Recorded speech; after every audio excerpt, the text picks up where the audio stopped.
পৃথিবীর এমন কোনো দিক বা এমন কোনো যে দিগন্ত বাকি থাকবে না, একটা দিন সবাই সারা পৃথিবীর মানুষ ঠাকুর ঠাকুর করবে, সেই দিকে আমরা এগিয়ে চলেছি। ঠাকুর আধুনিক প্রজন্মের মানুষ কেন, আগামী প্রজন্মের মানুষের জন্য রসদ দিয়ে গেছেন। ঠাকুরের যে বাণী আমরা পাঠ করি, অনেক বাণী আমরা বুঝতে পারি না, সেই মন মানসিকতার এখন প্রজন্ম জন্ম হয়নি।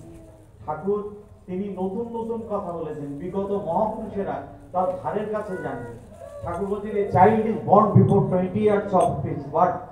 একটা শিশু ভূমিষ্ঠ হওয়ার 20 বছর আগে তার জন্ম হয়। পৃথিবীর কোনো দার্শনিক এই তত্ত্বের কাছে পৌঁছাতে পারেনি।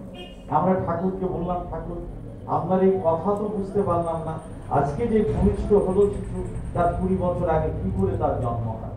ঠাকুর বললেন, আজকে যে শিশু ভূমিষ্ঠ হলো, তার 20 বছর আগে তার বাবা মা কিশোর কিশোরী থাকে।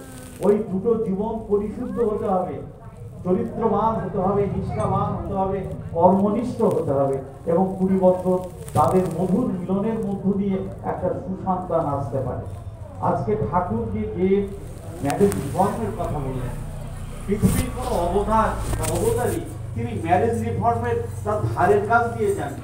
ঠাকুর বলছেন, উন্নয়ন আর সুপ্রজনন, এই তো বিয়ের মূল, যেমন তেমন করে বিয়ে করিস না তো বোন।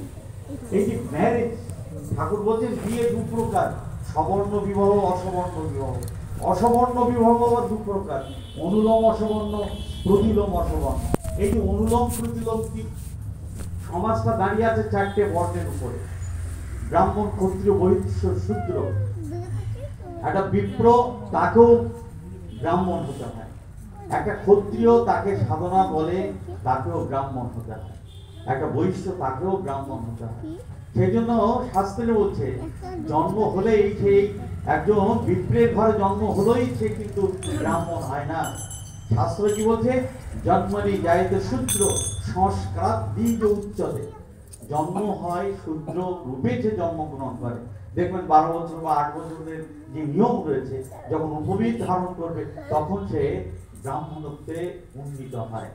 সেই জন্য যে সবাইকে সাধনার দ্বারা সেই ব্রহ্মত্ব লাভ করতে হয়। এই আমরা সমাজ বিভাজনের ক্ষেত্রে আমরা ঠাকুরকে কৃষ্ণদা প্রশ্ন করেছিলেন, চাতুর্বর্ণময় সৃষ্টং গুণ কর্ম বিভাগ, গুণ এবং কর্মের ভিত্তিতে আমি এই 4টে বর্ণের সৃষ্টি করলাম। ঠাকুর বললেন, সেই জন্মের আদি সূত্র থেকে বললেন যে যখন আর্যরা ভারতবর্ষে আসে, তখন বিভিন্ন শ্রেণীর মানুষ যুথবদ্ধভাবে এই ভারতবর্ষে প্রবেশ করে।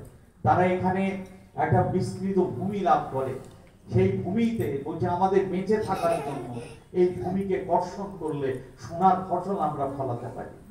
সেই জন্য কেউ কারো, এই যে আমরা বলি না, এই ব্রাহ্মণ ও ক্ষত্রিয় শূদ্র, কেউ কারো কিন্তু জোর করে কোনো কিছু চাপিয়ে দেয়নি, নিজেদের কর্ম নিজেরাই তারা ধারণ করেছিল। একজন নেতা তাদের বললো, তোমরা কিভাবে সহযোগিতা করবে? বলছে, এই যে বিস্তৃত যে জমি, এখানে চাষ করলে এত ফসল হতে পারে, এত শ্রমিক লাগবে, এত বৃষ্টিপাত লাগবে, এত তাপমাত্রা লাগবে, এটা অঙ্কের ব্যাপার। এই ধরনের উচ্চ মস্তিষ্কের মানুষ তারা বলছে, এই অঙ্ক কারা পড়বে? তারা হাত তুলে, তারা একটা দিকে এলো। আর একটা বলছে, এখানে প্রচুর ফসল উৎপন্ন হবে, অনেকে লুট করে নিয়ে যেতে পারে, একে রক্ষা করতে হবে শক্তি দিয়ে, বাহুবল দিয়ে। এরকম শক্তি বাহুবল যাদের আছে তারা একদিকে। সেজন্য ক্ষত থেকে রক্ষা করে তাই ক্ষত্রিয়, বিপূর্ব প্রধাতু থেকে এসেছে বিপ্র, আর ক্ষত থেকে রক্ষা করে তাই ক্ষত্রিয়। আবার বলছে, যেখানে যে ফসল উৎপন্ন হবে সমস্ত শ্রেণীর মধ্যে বন্টন করে দিতে হবে। এই যে যারা ব্যবসা বাণিজ্য করে তারা বৈশ্য, আর যারা বলছে, দেখো বাবু, আমাদের অত মাথা বুদ্ধি নেই, আমরা ছাড়াই মারাই চাষবাস করতে পারি। এই যে এর মধ্যে এই যে সূচিকৃত, ঠাকুর বলছেন, ঠাকুরের শব্দ যে সূচিকৃত অনার্যই হচ্ছে তারা শুদ্ধ। এই যে এইভাবে সমাজ বিন্যাস হতে থাকে প্রথমে আসিতে। সেই জন্য একটা সময় বলা হতো যে বন্যাশ্রমিক সমাজ ব্যবস্থায় প্রকৃত সমাজ ব্যবস্থা। সেই সমাজ ব্যবস্থার কোনো যে ভেদাভেদ ছিল না, কোনো চুরি ডাকাতি, কোনো রকম শোষণ অত্যাচার ছিল না। এই যে সমাজ ব্যবস্থা ঠাকুর যেটা শুরু করলেন, ঠাকুর বলছেন একটা সময় এই সমাজ ব্যবস্থা কিন্তু পৃথিবীতে ছিল।